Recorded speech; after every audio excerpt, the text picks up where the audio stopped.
Bom dia, pessoal.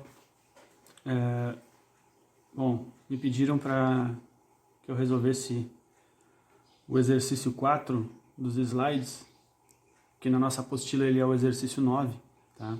Mas nos slides eu coloquei ele como exercício 4. Então a gente vai resolver ele aqui. É um exercício que envolve o conhecimento sobre juros, né? Então vamos dar uma lida no enunciado e vamos ver o que a gente pode fazer aqui. Bom, o exercício é o seguinte: um capital de R$1.000 rendeu um montante de R$1.104 após ser aplicado por 5 meses. Qual a taxa mensal de juros compostos, dado que raiz quinta de 1,1040 vai ser igual a 1,02? Ele já está dando um dado importante aqui, que é esse aqui. A gente não vai nem precisar calcular isso aqui. Ele já está dando o resultado. Tá? Mas nos problemas que não for dado esse valor aqui, a gente vai ter que calcular e aí vai precisar usar a calculadora científica. E aí eu vou mostrar para vocês como faz isso também. Tá? A resposta desse exercício vai ser 2%. A gente vai ter que chegar nos 2%. Tá? Bom, primeiro passo.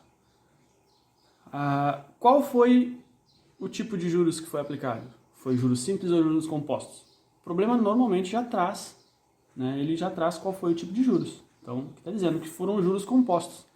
Se foi aplicado em juros compostos esse capital, a gente tem que usar uma das equações dos juros compostos. A gente não pode usar as equações dos juros simples, tem que usar as dos juros compostos. Mas qual das duas? A gente tem duas, né? Duas equações. Normalmente a gente vai usar essa segunda equação aqui, essa maior. Tá? Essa primeira equação aqui, a gente vai usar eventualmente em alguns casos. Mas vocês podem reparar que ela é a mesma equação que também aparece aqui nos juros simples. Tá? Porque montante sempre vai ser igual ao capital mais os juros, independente de ser juros simples ou juros compostos. Essa equação ela é usada nos dois, tá? E aí, é claro, depende do problema, depende do que ele está pedindo, vocês vão usar essa aqui ou essa aqui. Mas, normalmente, é essa equação que vocês vão ter que usar. Tá? Então, vamos lá. Como fala que é juros compostos, primeira coisa que a gente faz, separar os valores, né? Separar os dados que a gente tem no problema. O problema vai nos trazendo. Então, vamos lá. Vamos reler, então, o problema e começar a separar os dados. Bom, está dizendo que um capital de R$1.000, né? Então, já está dando o capital, que é R$1.000, vamos lá. Capital é R$1.000. Aí ele está dizendo que esse capital rendeu um montante de R$1.104. Então, a gente também, o problema também está nos trazendo um montante que é de R$1.104.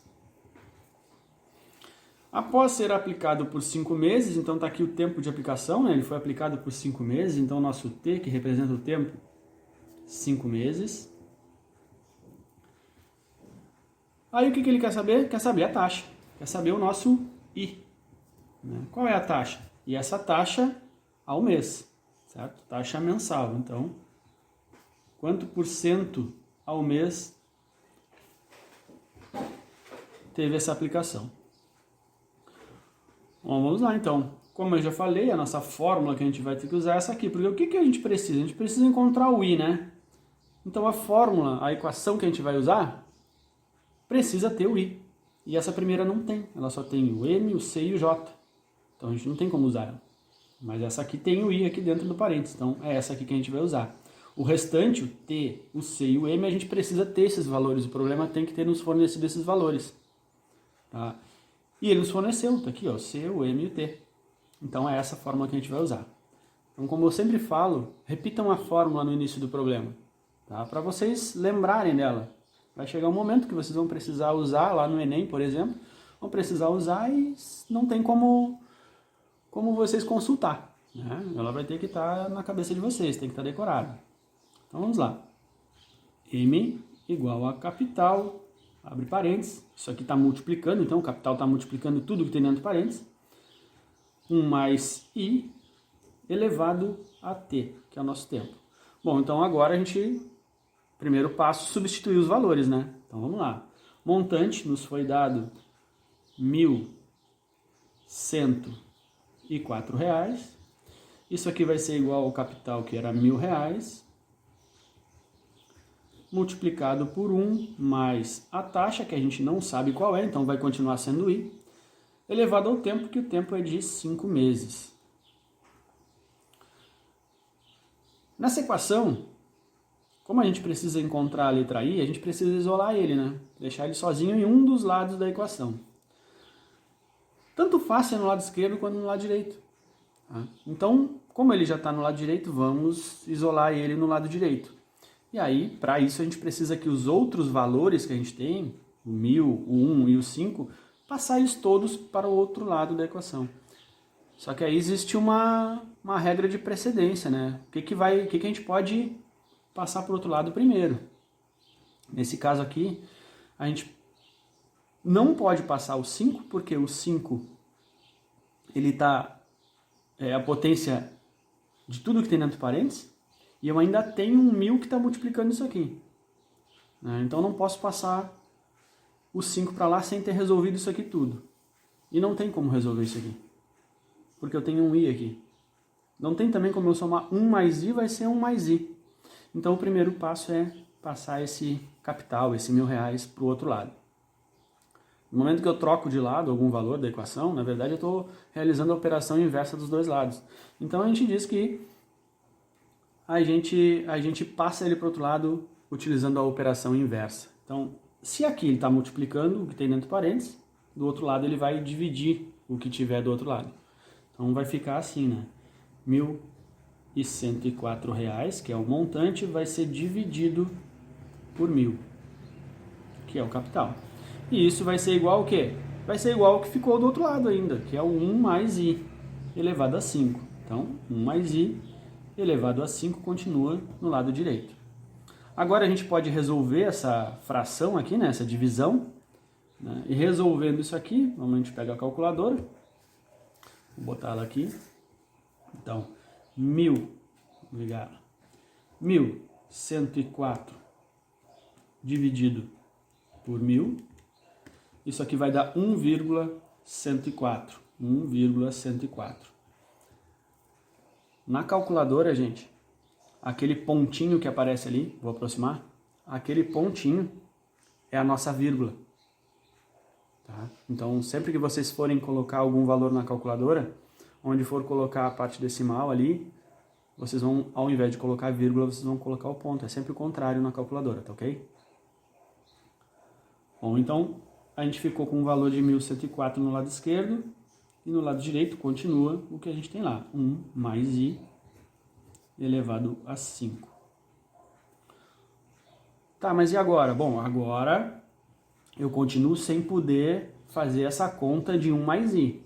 Tá? Então não tem como eu passar o 1 para lá, mas eu posso passar o 5 agora, porque o 5 está elevando tudo que eu tenho do outro lado, então eu posso passar o 5 para o lado esquerdo da equação.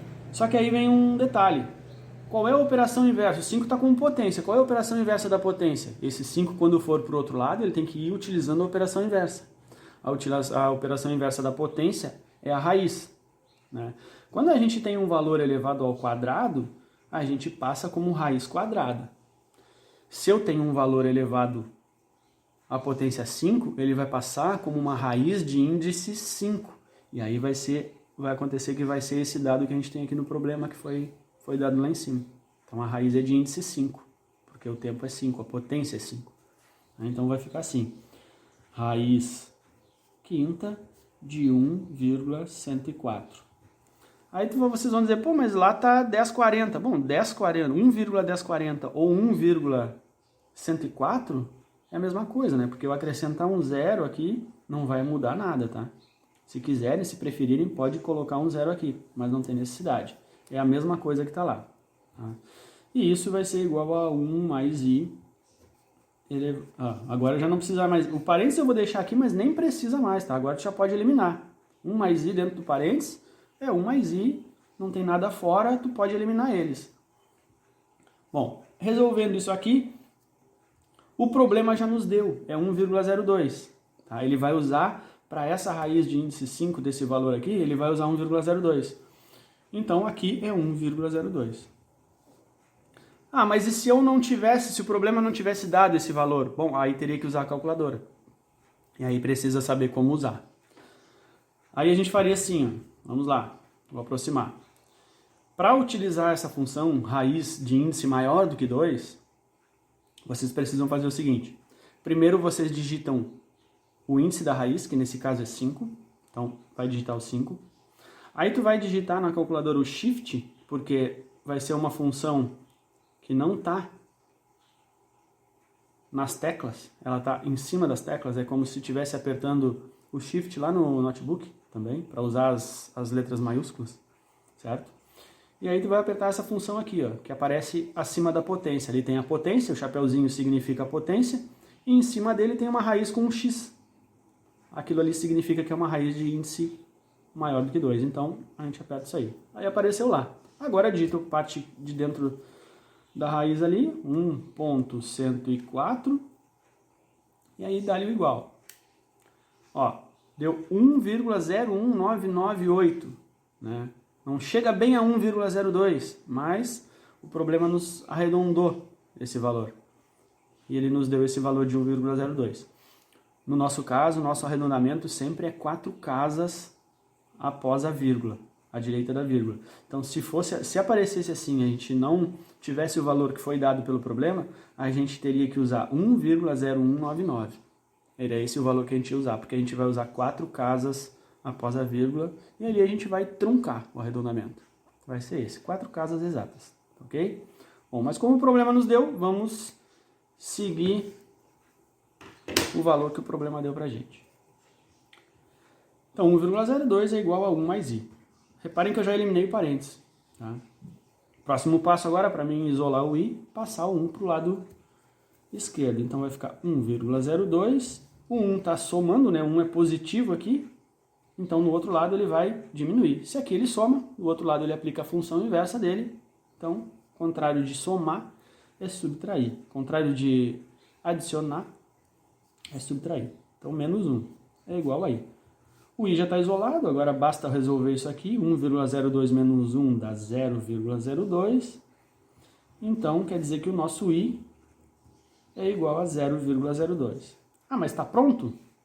Não, né? Porque a gente quer saber qual foi a taxa, porcentagem de juros aplicada. E para mim saber qual foi essa taxa, eu preciso pegar esse valor aqui e multiplicar por 100. E aí, então, eu vou ter o meu i, que vai ser 2%. Tá? Então, eu pego isso aqui, multiplico por 100 e vai me dar 2%. E isso foi ao mês. Tá? Então, esse é o resultado. Essa é a maneira de desenvolver esse problema. Sempre que aparecer um problema envolvendo a taxa, pode desenvolver dessa maneira. Tá? Que ele está pedindo a taxa, desenvolve dessa maneira. Tá? Claro, quem tem facilidade em operar equações vai conseguir resolver os outros problemas também sem nenhuma dificuldade. Mas quem tem um pouco mais de dificuldade, então segue esses passos, sempre que for para descobrir a taxa. Quando for para descobrir capital, quando for para descobrir tempo, a gente segue um outro tipo de... segue um outro passo a passo, com a mesma equação, tá? Só muda o passo a passo, porque os valores que a gente vai trocar de lado na equação, eles têm que seguir uma ordem, né? E não vão ser a mesma ordem desse caso aqui da taxa, tá? Eles seguem a ordem de operações, que nesse caso era essa, mas para tempo é outra e para capital é outra. Bom, eu espero ter ajudado vocês. E qualquer dúvida, gente, manda uma mensagem lá no e-mail, tá? E eu vou estar ajudando vocês aqui sempre que possível, tá? Obrigado. Tchau, tchau.